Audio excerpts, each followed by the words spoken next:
Hey guys, welcome back to my YouTube channel. So this video is all about my work life. இது வரைக்கும் நான் எந்த வீடியோலுமே என்னோட work life பற்றி பெருசாக அவங்கக்கிட்ட ஷேர் பண்ணதில்லை. அண்ட் இந்த வீடியோவில் நான் வந்து என்னோட ஒர்க் லைஃப்பில் நடந்ததையுமே உங்ககிட்ட ஷேர் பண்ணலான்னு இருக்கேன். ரீசெண்டாக எனக்கு ஒரு பெரிய அச்சீவ்மெண்ட் கிடச்சிது என்னோடய ஒர்க்கில். ஸோ அதை பற்றி தான் இந்த வீடியோ ஃபுல்லாகவே. ஸோ அது என்னன்றது தெரிஞ்சுக்கணும் அப்படின்னா இந்த வீடியோ ஃபுல்லாக பாருங்கள்.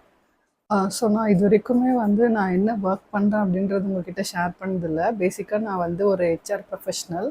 ஸோ நான் ஆல்மோஸ்ட் ஒரு ஃபியூ இயர்ஸாக வந்து ஒர்க் பண்ணிகிட்ருக்கேன். ஸோ பேசிக்காக பார்த்தீங்கன்னா நான் வந்து ஃபஸ்ட்டு ஒரு டிகிரி முடிச்சுட்டு 2 இயர்ஸ் ஒர்க் பண்ணிவிட்டு அதுக்கப்புறமா என்னோடய பிஜி பண்ணியிருந்தேன். பிகாஸ் ஒர்க் எக்ஸ்பீரியன்ஸ் வச்சுட்டு ஒர்க் பண்ணால் இன்னும் பெட்டராக இருக்கும் அப்படின்றதுக்காக.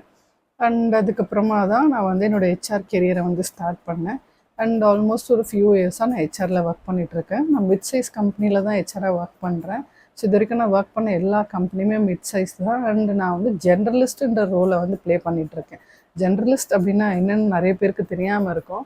ஸோ ஹெச்ஆர் ஜென்ரலிஸ்ட்னால் லைக் எண்ட் டு எண்ட் எல்லா ஃபங்க்ஷன்லேயும் ஒர்க் பண்ணாங்க. ஹெச்ஆரில் இருக்க எல்லா ரோலுமே பண்ணுவாங்க. ஒரு கேண்டிடேட்டை ஹையர் பண்ணுறதுலேருந்து ஒரு எம்ப்ளாயி உள்ளே வந்ததுக்கப்புறமா அவங்களுக்கு என்னென்ன தேவையோ அது எல்லாமே பண்ணி கொடுக்கறது. ஸோ இது எல்லாமே ஹெச்ஆரில் வரும். அண்ட் ஒருத்தவங்க கம்பெனி விட்டு வெளியே போகிறாங்கன்னா எக்ஸிட் பண்ணுறது, எம்ப்ளாயி என்கேஜ்மெண்ட் பண்ணுறது, இந்த ஈவெண்ட் கண்டக்ட் பண்ணுறது, அந்த மாதிரி கம்ப்ளீட்டாக எல்லா ஒர்க்குமே நான் ஹெச்ஆரில் பண்ணிகிட்ருக்கேன். ஆக்சுவலாக நான் இந்த கம்பெனியில் வந்து ஜான்வரி 2025 ஸ்டார்ட் பண்ணேன். ஸோ நான் ஜாயின் பண்ணும்போது எனக்கு எந்த எக்ஸ்பெக்டேஷன் எதுவுமே கிடையாது. முன்னாடி ஒரு கம்பெனியில் ஒர்க் பண்ணிகிட்டு இருந்தேன். அங்கேருந்து ரிலீவ் ஆனேன். ஸோ இங்கே ஜாயின் பண்ணி இந்த ஜாப் ஆப்பர்ச்சுனிட்டி கிடச்சதுன்னு சொல்லிட்டு இங்கே ஜாயின் பண்ணேன். இங்கே ஜாயின் பண்ணிட்டு எனக்கு கொடுக்குற ஒர்க்ஸ் நான் வந்து பண்ணுவேன். ஸோ எனக்கு பெருசாக வந்து எக்ஸ்பெக்டேஷன்லாம் எதுவும் கிடையாது. ஸோ இது வந்து ஒரு product based company. So product பேஸ்டுன்னும் போது ரொம்ப சில்லாக தான் இருக்கும், நல்லதாக இருக்கும் அப்படின்ற ஒரு மைண்ட் செட்டப்போடு நான் வந்து இங்கே ஜாயின் பண்ணிட்டேன். நான் எப்போவுமே ஒரு கம்பெனி ஜாயின் பண்ண போகிறேன்னா இந்த கிளாஸ் டோர் செக் பண்ணுறதோ இல்லை லிங்க்டின் செக் பண்ணுறதோ எதுவுமே பண்ண மாட்டேன். எனக்கு ஓகே நாங்கள் போகலாம் அப்படின்னா அந்த கம்பெனியில் ஜாயின் பண்ணிவிடுவேன். ஸோ அந்த மாதிரி தான் நான் இந்த கம்பெனிலையுமே வந்து ஜாயின் பண்ணேன். எங்களுக்கு வந்து குவார்ட்டர்லி பேசிஸில் வந்து டவுன் ஹால் மீட்டிங் அப்படின்னு சொல்லிட்டு ஒன்று கண்டக்ட் பண்ணுவாங்க. ஸோ அந்த மாதிரி இந்த குவார்ட்டருக்கு டவுன் ஹால் மீட்டிங் கண்டக்ட் பண்ணோம். ஸோ அந்த ஈவெண்ட்டை ஹோஸ்ட் பண்ணதுமே நான் தான். ஸோ அதுவுமே எனக்கு வந்து ரொம்ப பெரிய ஒரு அச்சீவ்மெண்ட் மாதிரி தான் இருந்தது. ஏன்னா இதுக்கு முன்னாடி நான் ஈவெண்ட்லாம் பண்ணியிருக்கேன், ஆனால் இவ்வளோ பெரிய ஈவெண்ட் நான் பண்ணது கிடையாது. என்னென்னு பார்த்தீங்கன்னா நாங்கள் 3 டிஃப்ரெண்ட் லொக்கேஷன்ஸில் இருக்கோம்: சென்னை, பெங்களூர், மும்பை. ஸோ நான் சென்னையில் ஹோஸ்ட் பண்ண போகிறேன். அதர் லொக்கேஷனில் இருக்கவங்களாம் காலில் இந்த மீட்டிங் வந்து அட்டன் பண்ணுவாங்க. ஸோ நாங்கள் வந்து ஒரு ஹோட்டலில் இருந்துட்டு மீட்டிங் ஹோஸ்ட் பண்ணிகிட்ருக்கேன் நான்.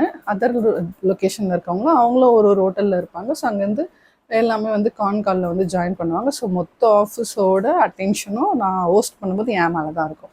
ஸோ எனக்கு அது வந்து ரொம்ப வந்து ஒரு சூப்பர் ஆப்பர்ச்சுனிட்டியாக இருந்தது. இது பண்ணுறதுக்கு ரொம்ப சேலஞ்சிங்காகவும் இருந்தது, கொஞ்சம் நர்வஸாகவும் இருந்தது. என்னதான் நீங்கள் ஹெச்ஆர், நீங்கள் வந்து எதுக்கு உங்களுக்கு இந்த நர்வஸ் நீங்கள் கேட்கலாம். க்ரௌடுன்னு பார்க்கும்போது ஆப்வியஸ்லி நம்ம புதுசாக ஒரு கம்பெனிக்கு போயிருக்கோம், புதுசாக அங்கே ஈவெண்ட் பண்ணுறோம். ஸோ அது பெட்டராக பண்ணணும் அப்படின்ற ஒரு நர்வஸ் எனக்குள்ளே இருந்தது. ஸோ அந்த ஈவெண்ட்டுமே நான் பெட்டராக தான் பண்ணேன். அண்டோட எண்டில் தான் ஸ்டார் ஆஃப் த குவார்ட்டர் வந்து அனௌன்ஸ் பண்ண போகிறாங்க. ஸோ டோட்டலாக வந்து 5 அவார்ட்ஸ் அப்படின்னு சொல்லியிருந்தாங்க. ஆப்ரேஷனுக்கான அவார்ட் மட்டும் யாருக்குன்னு என்னன்றதை என் மேனேஜர் என்கிட்ட ரிவீல் பண்ணல. நானுமே வந்து அப்பப்போ கேட்டுகிட்டே இருந்தேன். ஈவினிங் ஈவெண்ட்னா நான் மார்னிங்கும் கேட்குறேன் அவர்கிட்ட. அவர் இல்லை, நீ அப்போ மட்டும் எனக்கு கூப்பிட்டு நான் அனௌன்ஸ் பண்ணுன்னு சொல்லிட்டாரு.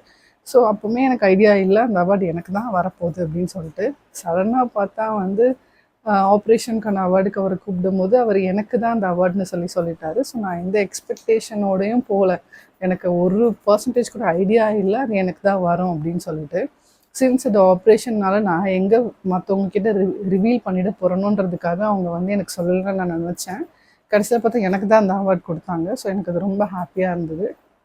ஸோ இதுதான் ஆக்சுவலி இந்த அவார்டு.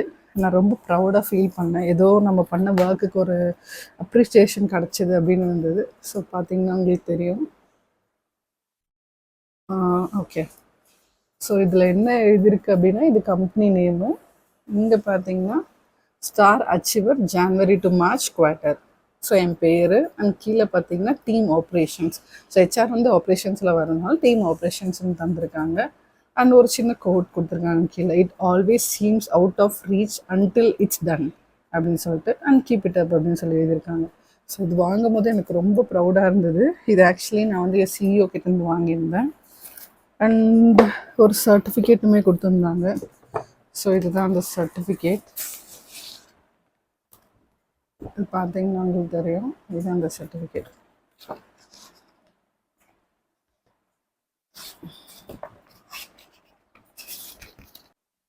ஆக்சுவலாக இந்த அவார்ட் நான் வாங்கினப்போ நான் ரொம்ப ப்ரௌடாக ஃபீல் பண்ணேன்.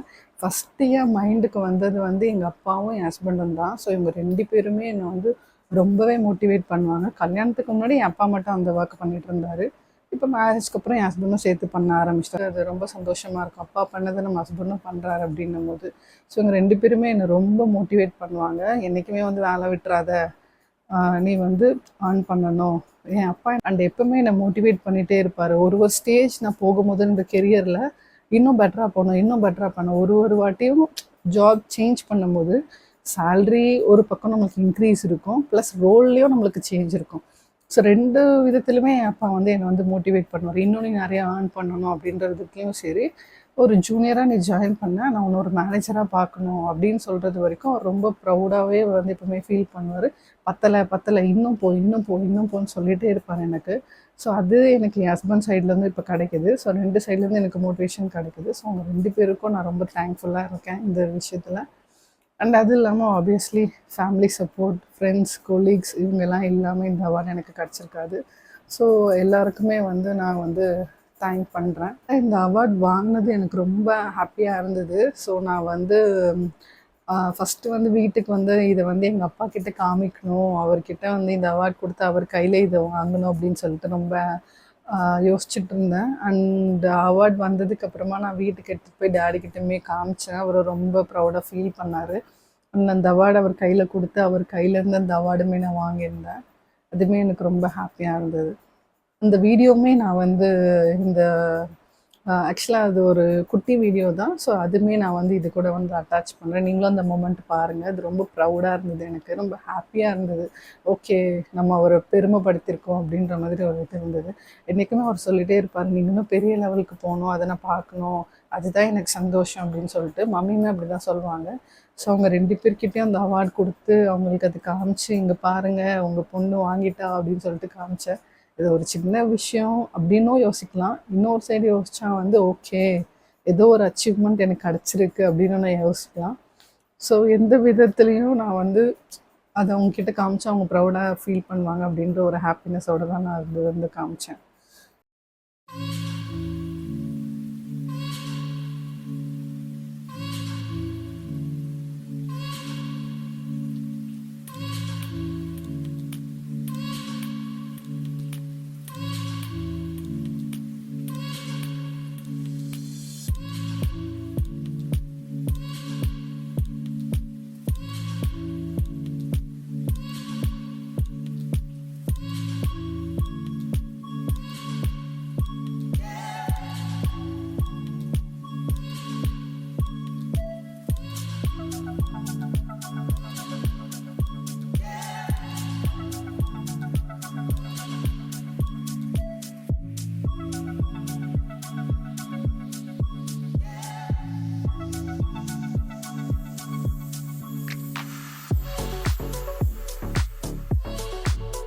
ஸோ ஸ்டார்டிங்கில் ஃபஸ்ட்டு ஃபியூ மந்த்ஸ்க்கு ஒர்க் பண்ணதுக்கான ஒரு ரெகக்னைசேஷன் தான் எனக்கு இந்த ஆஃபீஸில் கிடச்சிது. ஸோ நான் எப்படி என்னோடய ஒர்க்ஸ் பண்ணேன் அப்படின்னா, எந்த ஒரு எக்ஸ்பெக்டேஷனும் இல்லாமல் நான் கொடுக்குற ஒர்க்கை அதில் வந்து ப்ராப்பர் டெலிவரபிள் இருக்கணும். அதில் வந்து மிஸ்டேக்ஸ் யாரும் கண்டுபிடிக்கக்கூடாது. அண்டு நான் பண்ணுறது வந்து அவங்கள வந்து சந்தோஷப்படுத்தணும். ஓகே, இந்த ஒர்க் ஜெசந்தா பண்ணால் அது வந்து ரொம்ப பர்ஃபெக்டாக இருக்கும் நம்பி நம்ம வந்து இந்த ஒர்க் வந்து அவங்கக்கிட்ட கொடுக்கலாம் அப்படின்ற மாதிரி ஒர்க் நான் எப்பவுமே டெலிவர் பண்ணணும்னு நினைப்பேன். அண்ட் இது வரைக்கும் நான் அப்படி தான் பண்ணியிருக்கேன்னு நம்புகிறேன். அண்டு மோரோவர் எங்கே போனீங்கனாலும் நீங்கள் வந்து பர்ஃபெக்டாக இருக்கீங்க அப்படின்னா இம்பர்ஃபெக்டாக இருக்கிறதுக்கு கண்டிப்பாக யாராவது இருப்பாங்க. அண்டு ஆப்வியஸ்லி ஒர்க் பண்ணுற பிளேஸில் ஜெலசி அண்ட் ஒருத்தவங்க பர்ஃபெக்டாக இருக்காங்கன்னா இன்னொருத்தவங்களுக்கு ஒர்க்கே தெரியாமல் அவங்க வந்து உங்களை வந்து புல்லி பண்ணுறதோ, இல்லைனா டம்ப் பண்ணுறதோ, இல்லைனா மேனேஜ்மெண்ட்டுக்கு பெட்டாக இருந்துட்டு உங்களை வந்து ஆஃப் பண்ணுறதோ, இது எல்லாமே இருக்கும். ஸோ நான் என்ன பண்ணுவேன்னா, யார் என்ன பண்ணால் எனக்கு என்ன, யார்கிட்ட எப்படி போய் சொன்னால் எனக்கு என்ன, என்னோடய ஒர்க் நான் பண்ணுறேன். நான் என்னோட டெலிவபிலிட்டி கொடுக்குறேன். உங்களுக்கு ஓகே, நான் பண்ணுற ஒர்க் உங்களுக்கு கம்ஃபர்ட்டாக இருக்குன்னா I'll be staying there. இல்லையா I'll move from the other place. So இப்படி தான் நான் என்னோடய ஒர்க் வந்து பண்ணுவேன். என்னோடய ஒர்க் ஸ்டைல் எப்படின்னா, நான் வந்து எது பண்ணுறனோ அதை வந்து பர்ஃபெக்டாக பண்ணணும்னு நினைப்பேன். அண்ட் ஆப்வியஸ்லி கண்டிப்பாக எல்லாருக்குமே வந்து மிஸ்டேக் வரும். ஸோ எனக்கும் மிஸ்டேக் வரும், நான் அதை அக்ரி பண்ணிக்கிறேன். அண்ட் நான் என்னோடய ஒர்க் ஸ்டைல் எப்படியா இருக்குன்னா, நான் டெலிவர் பண்ணுற ஒர்க்கில் மிஸ்டேக் இருக்குதுன்னு சொன்னாங்கன்னா நான் அதை அக்செப்ட் பண்ணிப்பேன். அண்டு அவங்கக்கிட்ட டெலிவரி பண்ணிவிட்டு ஒரு ஒர்க்கை எனக்கு கொடுத்த ஒர்க்கை நான் அவங்களுக்கு சப்மிட் பண்ணிவிட்டு அதுக்கப்புறம் ஒரு மிஸ்டேக் அதில் நான் கண்டுபிடிச்சாலுமே நானாக போயிட்டு ஓகே இதில் ஒரு மிஸ்டேக் இருக்குது, நான் இதை கரெக்ட் பண்ணி உங்களுக்கு கொடுக்குறேன் அப்படின்னு சொல்லிட்டு அந்த ஒர்க் நான் திரும்பியும் வந்து முடிச்சுட்டு அவங்களுக்கு கொடுப்பேன். அண்டு எனக்கு ஒரு டைம்லைன் தராங்க அப்படின்னா அந்த டைம்லைனுக்குள்ளே அந்த ஒர்க் முடிக்க பார்ப்பேன். சப்போஸ் முடிக்க முடியலன்னா அதுக்கு கொஞ்சம் முன்னாடியே போயிட்டு நான் இன்ஃபார்ம் பண்ணிடுவேன். நீங்கள் இந்த டைம் எனக்கு கொடுத்தீங்க, கண்டிப்பாக என்னால் அந்த டைமில் முடிக்க முடியாது, ஸோ எனக்கு எக்ஸ்ட்ரா டைம் வேணுன்றதை நான் முன்னாடியே சொல்லிவிடுவேன். மேனேஜர் என்கிட்ட வர்றதுக்கு முன்னாடி நான் மேனேஜர்கிட்ட போயிடுவேன். ஸோ அது மேபி எனக்கு எப்போவுமே ஒரு ப்ளஸ்ஸாக இருந்திருக்கு. அண்டு மோரோவர் என் கூட ஒர்க் பண்ணுற எல்லாருமே என்கிட்ட கேட்பாங்க, நீ எப்படி வந்து இப்படி யோசிக்கிற, எப்படி வந்து மேனேஜர் இதான் யோசிக்க போகிறாரு, இதுதான் அவர் சொல்லுவாருன்றது நீயே அதுக்கு முன்னாடி எப்படி கெஸ் பண்ணுற அப்படின்னு சொல்லிட்டு கேட்பாங்க.